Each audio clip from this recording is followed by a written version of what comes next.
Beleza? Então vamos lá, vamos terminar essa parte da difusão facilitada. Essa imagem, ela traz muitas informações, tá? Mas o que eu quero destacar aqui para vocês é daqui para cá, ó. Então apaga essa parte aqui, ó. Por quê? Porque aqui tá vendo, ó, gases, ó, o benzeno, o etanol. Essas substâncias passam por difusão simples, tá? Então, os gases, gás carbônico e oxigênio, benzeno, etanol, certo? Passam por difusão simples. Aqui tem água, mas a água é por osmose, viu, gente? Não tem nada a ver com esses outros aqui, tá bom? Mas vamos esquecer daqui pra cá, ó. Vamos esquecer daqui pra cá. Eu quero daqui pra cá, tá? Olha só, a glicose bate no fosfolipídio, volta. O aminoácido bate no fosfolipídio, volta. Os íons, tá vendo aqui os íons? Bate e volta, certo? Então, galerinha, o que está acontecendo? Esses aqui, glicose, aminoácido, íons, nucleotídeos, essas substâncias, elas precisam de alguma coisa aqui na membrana para ajudar para que elas possam passar, tá? Então, é isso que a gente quer dizer difusão facilitada, né? Essas proteínas estão representadas aqui, tá vendo? Ó, aqui tem uma proteína, aqui tem outra, aqui tem outra. Essas proteínas são chamadas de carreadoras ou permeases. O que elas fazem? Tá vendo aqui, ó? Elas estão capturando, ela abre a estrutura de aminoácidos, captura a molécula ou a substância, né? E aí ela abre e libera para o meio intracelular ou para o meio extra, tanto faz, tá? Então ela vai estar abrindo, ó, abriu, capturou, aí agora ela vai abrir para o interior e abrir. Aqui ela vai fazer a mesma coisa e assim sucessivamente, certo? A glicose faz isso. Para entrar a glicose nas nossas células, eu preciso de uma permease. A permease da glicose se chama GLUT. É uma proteína carreadora específica para a glicose. GLUT, tá? Vamos lá. Aqui tem alguns exemplos, ó. Maior concentração, né? Esse lado aqui é o lado de maior concentração, esse lado é o de menor concentração. Então, o que eu estou vendo? Eu estou vendo gás carbônico, oxigênio e nitrogênio passando do mais para o menos. Mas não tem ajuda de proteína, ó, não tem proteína, então é difusão simples. Eu estou vendo íons do mais para o menos, só que precisa de uma proteína. Esse vermelhão aqui é uma proteína. Então é difusão facilitada por canais iônicos, tá? Por canais iônicos. O que é canal iônico, pessoal? Canal iônico é uma proteína específica para íons. É um canal, é uma abertura só para passar íons. É uma proteína que fica aberta o tempo todo. Só que geralmente os canais iônicos são específicos. Ou passa cálcio, ou passa sódio, ou passa potássio, ou passa cloro. Ou é uma coisa ou é outra, geralmente, tá? Mas é difusão facilitada, não gasta energia. Glicose, aminoácido e nucleotídeo, tá? Também precisa de uma proteína. Essa azulona aqui é uma proteína, tá? É difusão facilitada, só que agora eu não chamo mais de canal iônico. Eu chamo de permease ou proteína carreadora. Quando é íon, canal iônico. Quando é glicose, aminoácido, permease ou proteína carreadora. Bom, o que vai então, galera, é determinar a difusão facilitada? A concentração de produto no meio, do mais para o menos, lembra? E a ativação do transportador. Quem é o transportador? As proteínas. Então, o mais importante na difusão é do mais para o menos. Então, é a concentração do soluto, do mais concentrado para o menos concentrado. Ó, mais para o menos. E a ativação dos carreadores. Se for íons, eu tenho uma proteína chamada canal iônico. Se for glicose e aminoácido, eu tenho uma proteína chamada permease. Beleza? Não se esqueça disso. Coloca aqui, ó, se você estiver anotando aí no seu caderno, coloca outro aqui, ó, glicose, aminoácido e nucleotídeo. A glicose, ela vem de onde, galerinha? Do metabolismo dos carboidratos. Não se esqueçam, tá? Eu já falei muito com isso sobre vocês. A quebra do amido, a quebra do glicogênio durante a alimentação. Aí vai fornecer a glicose, essa glicose entra na corrente sanguínea e quando ela chega na célula, ela precisa de uma proteína para ajudar a entrar.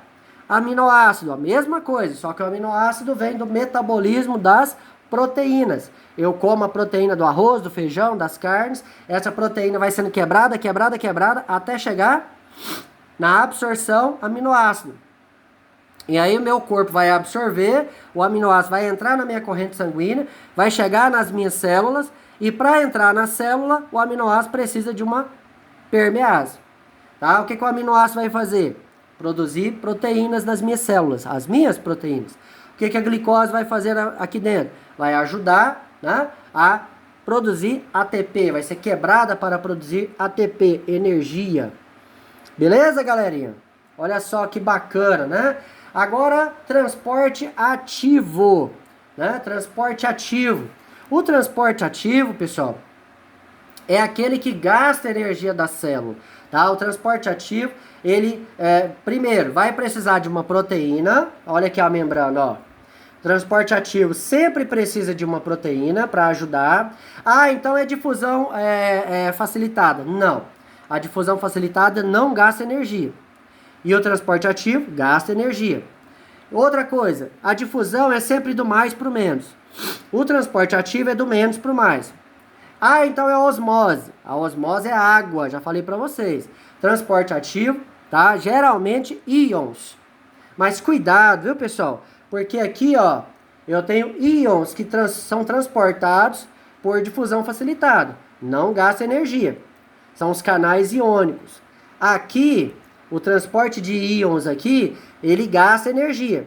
É aí que vem o grande desafio. Eu pergunto para vocês, o que a célula prefere? Ela prefere fazer transporte ativo de íons, gastando energia, ou ela prefere fazer transporte passivo de íons, sem gastar energia? Eu acho que é óbvio, né, galera?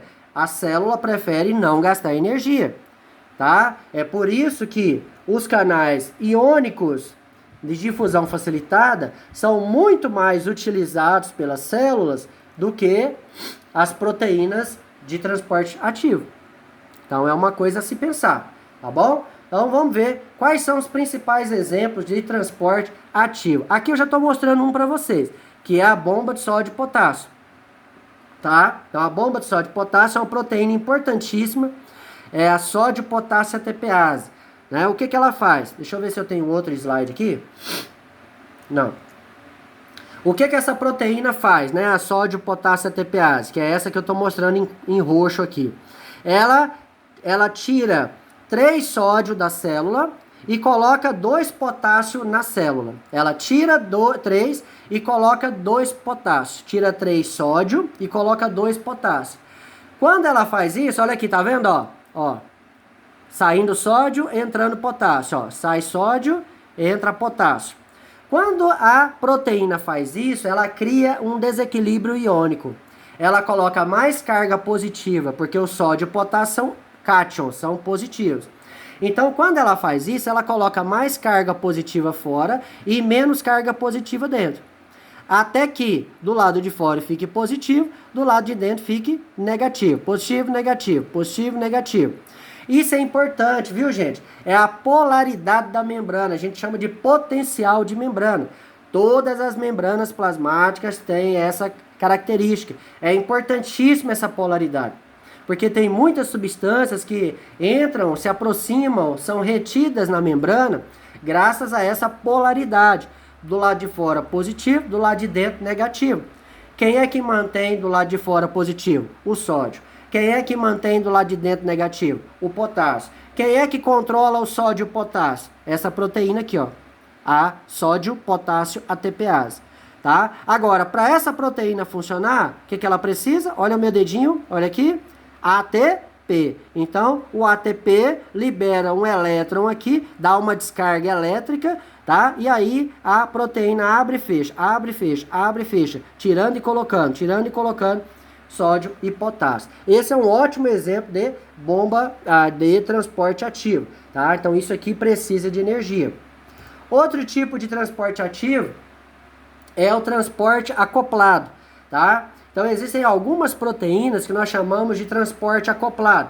Olha só, tá vendo aqui? Ela é uma proteína que está na membrana, olha lá, ó, uma proteína verde, ela está na membrana aqui. O que ela está fazendo? Ela está capturando dois tipos de substâncias. Nesse caso aqui é o sódio e esse amarelinho é a glicose, né? Tá vendo aí? A bolinha aqui é o sódio e o amarelinho é glicose, tá? Então essa proteína, ela captura o sódio e a glicose, ó, tá vendo? Ela pega e depois ela vira e joga pra dentro. Tá vendo aqui, ó, liberando o sódio e a glicose, tá? Então essa proteína se chama uma proteína Syn-Port sódio-glicose. Por que ela é chamada de Syn-Port? Porque ela transporta duas substâncias ao mesmo tempo para o mesmo lado da célula, sódio e glicose. Sabe onde eu vou encontrar muito essa proteína, pessoal? Lá no intestino delgado, jejum no ilho, local de intensa absorção de nutrientes. Então essa proteína, ela faz o quê? Ela consegue pegar duas substâncias, é uma proteína extremamente útil. Ela pega duas coisas ao mesmo tempo e joga para dentro da célula. Tá? E depois a célula da membrana lá, do epitélio, né, do intestino delgado, vai pegar a glicose e o sódio e vão jogar na corrente sanguínea. Olha aqui, ó. Ao mesmo tempo, moléculas de açúcar cuja concentração dentro da célula é alta, né? Nos músculos e neurônios acontece muito isso também. Aproveita o ingresso de sódio e acompanha para o meio intracelular. Beleza, pessoal? Essa proteína é chamada de Syn-Port sódio-glicose. Ela é uma cotransportadora, é um cotransporte, é um transporte acoplado, quer dizer, duas substâncias acopladas. Só que esse tipo de proteína gasta energia, é transporte ativo. Bomba de sódio e potássio, olha só. Esse é o exemplo da bomba de sódio e potássio que eu mostrei lá atrás. Tá vendo aqui, ó? Saindo sódio, entrando potássio, ó. Ó o sódio aqui, viu? Sai sódio, entra potássio. Para essa proteína funcionar, precisa de quem? Olha aqui, galera, ó o ATP. Então o ATP dá uma descarga elétrica e os aminoácidos dessa proteína se abrem, fazendo esse transporte de sódio e potássio, beleza? Isso aí é a bomba de sódio e potássio. Ótimo exemplo aí de transporte ativo. O que a bomba de sódio e potássio faz? Olha lá, potencial de membrana, tá vendo? Ó, número 1, meio extracelular. Número 2, fosfolipídio. Número 3, meio intracelular. Tá? Então, fora da célula, fosfolipídio, dentro da célula. Fora da célula, positivo. Dentro da célula, negativo. Quem é que cria a polaridade positiva? Sódio. Ó o Na+, ó. Quem é que cria a polaridade negativa? Potássio. Ó o K+ aí, beleza? Fácil, né? Quem controla os dois? A sódio, potássio, ATPase. Não se esqueçam disso.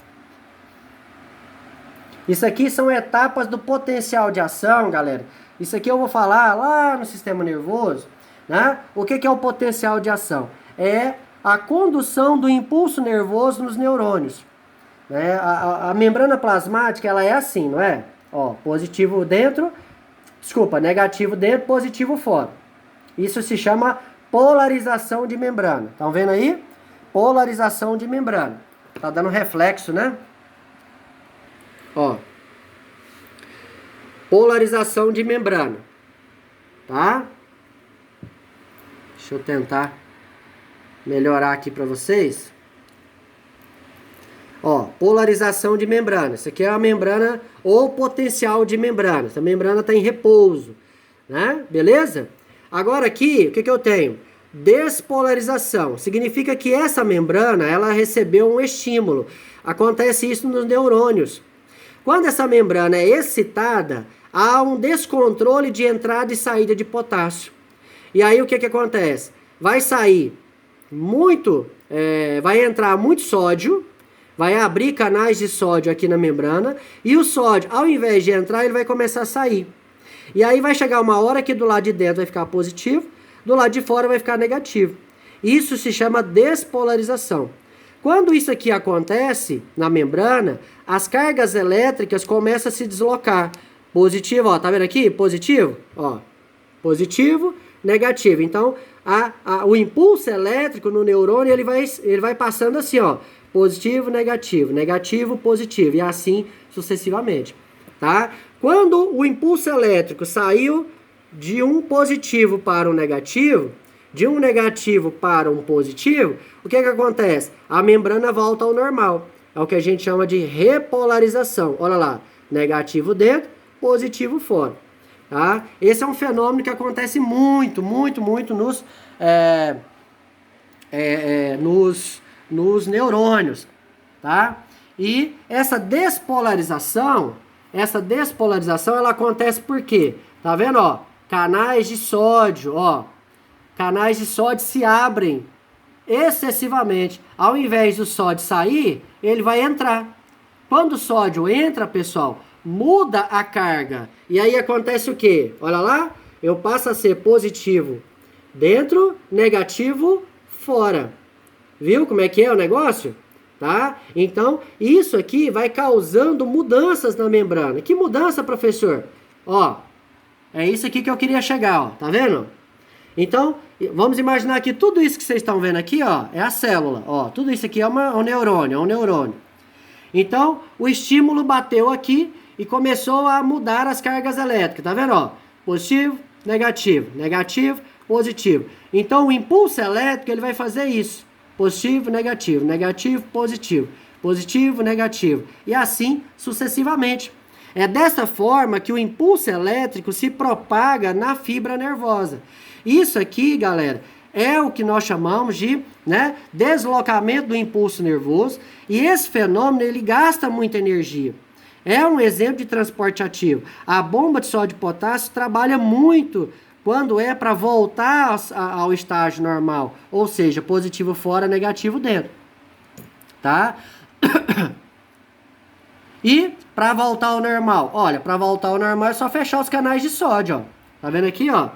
O xizinho fechou os canais de sódio, então vai começar a sair sódio e vai começar a entrar potássio. Beleza, a membrana vai voltar ao normal, positivo fora, negativo dentro. Aqui eu tô explicando direitinho isso aqui para vocês. E aqui, ó, essa imagem é ótima, né? Essa imagem mostra bacana o neurônio normal, ó, neurônio normalzinho, positivo fora, negativo dentro. Não sei, vou aproximar mais, ó. Viu? Positivo, negativo. Aí o neurônio recebeu o estímulo, ó. O estímulo chegou aqui. Beleza? Aí o que acontece? A membrana plasmática do neurônio é toda excitada. Começa a entrar sódio. E o que vai acontecer? Aconteceu isso aqui, ó. Fica positivo dentro, negativo fora. Entendeu, pessoal? Então essa brincadeira vai chegar uma hora que vai ficar assim, ó. Positivo, negativo. Então o impulso elétrico, ele faz isso. Positivo, negativo, positivo, negativo. Os opostos se atraem. É dessa maneira que o impulso elétrico é transportado. Ó, aqui dá para ver direitinho, ó, o sódio entrando, tá vendo, ó? O sódio entrando e aqui o sódio saindo. Ó, o sódio saindo, tá? Então, o deslocamento do impulso elétrico nos neurônios depende muito dessa brincadeira aí da entrada e saída de sódio, entrada e saída de potássio. E a bomba de sódio e potássio, ela ajuda muito no controle, né, na harmonia desses dois íons aí, né? Então isso aí são bons exemplos de transporte ativo, tá bom? Fácil, né? Bem tranquilo. Isso aqui é mostrando detalhes, ó, só para vocês verem. Aqui, tá vendo aqui, ó? É o nódulo de Ranvier, né? Ó, aqui é o neurônio, ó, o neurônio, tá? Neurônio com a bainha de mielina, tá? Que é aquela capa de lipídio que protege, né, o axônio do neurônio. Aqui é a separação de duas bainhas de mielina, que eu chamo de nódulo de Ranvier, tá? E aqui, detalhes do nódulo de Ranvier, mostrando, olha aqui, ó. Tá vendo? Positivo, negativo. E aqui é o contrário. Positivo fora, negativo dentro. Então, o impulso elétrico, ele faz isso, ó. Negativo, positivo. Tá vendo? Negativo, positivo. Ó. Negativo, positivo. Negativo, positivo. Negativo, positivo. Nós chamamos isso de transmissão saltatória do impulso elétrico. Transmissão saltatória do impulso elétrico. É dessa maneira que todas as informações que chegam aos nossos órgãos dos sentidos acabam chegando aí ao sistema nervoso central. Então, o que determina o transporte ativo? Primeiro, a concentração de soluto, sempre do menos para o mais. Eita, pega. Desculpa aí, pessoal, foi mal, tá? É que meu assistente aqui hoje não tá muito legal, né? Então, eu sempre do menos concentrado para o mais concentrado. A ativação do transportador, ou seja, precisa de uma proteína. Sem uma proteína não tem transporte ativo. E energia, sem ATP também não tem funcionamento da proteína. Beleza? Então são as três coisas fundamentais para que ocorra o transporte ativo. E para encerrar, as endocitoses. Vou falar de duas, que é a pinocitose e a fagocitose. Meu Deus do céu. Tá difícil aqui hoje, mas vou terminar, em nome de Jesus. Vamos lá. Tem um pouquinho de paciência comigo aí, pessoal. O professor aqui não é muito especialista em tecnologia, não. Tá tudo famosa gambiarra, né? Fora o reflexo que atrapalha. Mas vamos lá. Pinocitose. Transporte de partículas líquidas, tá? Através da membrana plasmática que não conseguem passar pelos fosfolipídios e nem por proteínas. Como assim, professor? Ora, existem algumas substâncias, como por exemplo, gotículas de lipídio. Algumas substâncias que não passam pela membrana, nem por transporte passivo, nem por transporte ativo, nem de jeito nenhum. Aí o que acontece? Elas precisam ser, né, trazidas, né, capturadas pela membrana. Como é que a membrana faz isso? Então vamos lá. Tá aqui um exemplo clássico aí de pinocitose. Imagine vocês que essas bolinhas azuis são gotículas de lipídio. Então perceba aqui, ó, tá vendo, ó? A membrana sofreu uma dobra para dentro. Chamamos isso de invaginação de membrana. A membrana se dobra para dentro e aí ela forma uma bolinha, tá vendo? Com as gotículas de lipídio dentro, ó. Certo? Tá vendo aqui? Isso se chama pinossomo. Essas gotículas de lipídio, elas serão armazenadas como fonte de energia ou serão digeridas para alguma coisa dentro daquele tecido, daquela célula. Geralmente são armazenadas como fonte de energia. Tá, beleza? Então isso é um caso clássico de pinocitose, gotículas de lipídios que precisam entrar. São chamadas partículas líquidas, né, grandes, que não conseguem passar pela membrana naturalmente. E existe também, vou falar desse outro aqui, da fagocitose, tá? A fagocitose é o tipo de transporte de substâncias sólidas e grandes que não conseguem passar pela membrana, certo? Olha lá, que o exemplo clássico que eu tenho aqui é o caso de um glóbulo branco que está tentando detonar uma bactéria. Né? Não sei se vocês conseguem ver aqui. Ó, aqui o amarelinho é a bactéria, tá? Olha o que é a bactéria, o glóbulo branco tem que fazer. Então essa bactéria, ela não vai passar pela membrana aqui normalmente. Ela não vai aceitar entrar aqui de boa. Então o glóbulo branco faz o quê? Encosta na bactéria e prolonga a membrana plasmática. Olha aqui, ó. Prolonga a membrana plasmática para fora. Nós chamamos isso de evaginação de membrana. A membrana se dobra para fora, tá? E aí ela, né, conecta a membrana plasmática aqui, formando uma bolsa, e essa bactéria agora vai ser atacada por lisossomos na tentativa de destruir essa bactéria. Então isso é o que nós chamamos de fagocitose. Essa bolsa é o fagossomo. Beleza, pessoal? Então esse é um caso clássico aí de endocitose. Então você tem dois tipos básicos de endocitose. A pinocitose e a fagocitose. E por último aqui a exocitose. O que é a exocitose? É aquele caso que eu já comentei com vocês aqui, quando a gente estava falando lá de complexo de Golgi, lembra? Então, o complexo de Golgi produz quem? Os lisossomos. Então, imagine que aqui seja um fagossomo, cheio de bactéria. tá? Esse fagossomo, lembra da fagocitose? Olha lá, ó, parará, parará, tá? Aqui o fagossomo vai ser atacado pelo lisossomo. Esse vermelhinho é o lisossomo, o azul é o fagossomo. Beleza. Então essa bolsa, ela destruiu tudo que podia destruir. Detonou tudo que podia detonar. Aquilo que não presta, aquilo que não é bom, vai sair da célula, ó, tá vendo aqui? Isso se chama exo, tá? Exo, fora, citose, célula, exocitose. Beleza, galera? Então tá aí, a gente fecha aí o nosso conteúdo sobre membrana plasmática. Tô mandando para vocês também um vídeo top aí, belezinha, tá? Para ajudá-los na revisão desses transportes através da membrana, tá? E não esqueçam de fazer a atividade da semana, é importantíssimo para que a gente feche aí, né, o conceito de vocês, tá? Um grande abraço, fiquem com Deus, juízo aí na pandemia, viu, pessoal? Nada de aglomerar, um abração para todo mundo, muita saúde e paz para todos.